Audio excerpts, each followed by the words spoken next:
J'aime bien dire que je suis née dans une école et que dès mon plus jeune âge, j'avais au-dessus de la tête ces 3 mots de liberté, égalité, fraternité. Donc voilà, c'est ça moi le sens de mon existence, c'est liberté, égalité, fraternité que j'essaye d'incarner au quotidien. Alors je m'appelle Isabelle Lanvis-Rom et je suis la ministre chargée de l'égalité entre les femmes et les hommes, de la diversité et de l'égalité des chances. Assez jeune, j'ai souhaité être dans la justice, peut-être juge déjà, dès la 5e, c'est-à-dire à peu près vers l'âge de 12 ans, parce que j'étais viscéralement révoltée par les injustices. C'est même une vocation et c'est une passion. C'est peut-être un matin à Lyon, un 8 décembre, vous savez, le 8 décembre à Lyon, c'est la fête des Lumières, j'étais dans ma 205, lorsqu'un homme d'une quarantaine d'années a tapé à ma vitre.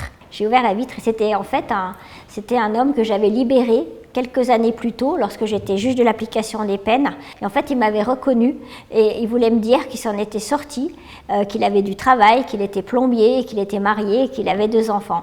Parfois ça marche et quand ça marche bien.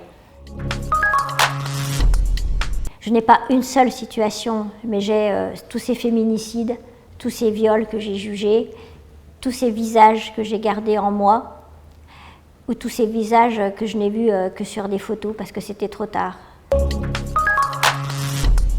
J'ai dit oui presque tout de suite, c'est-à-dire 2 heures plus tard, mais ma réflexion elle a été très vite faite. Je me suis dit que c'était une chance extraordinaire de pouvoir poursuivre tous les combats qui sont les miens depuis des années. Et pour moi, c'était naturel quasiment, c'était très cohérent en tout cas d'accepter cette mission. Ce qu'on voit, c'est qu'il est difficile de les faire chuter, ce qui n'empêche pas que nous avons énormément travaillé pour mieux protéger les femmes. Nous avons multiplié les outils de protection, comme les téléphones grave danger, les bracelets anti-rapprochement. Nous avons renforcé la formation des policiers et des gendarmes. Nous avons multiplié les places d'hébergement d'urgence.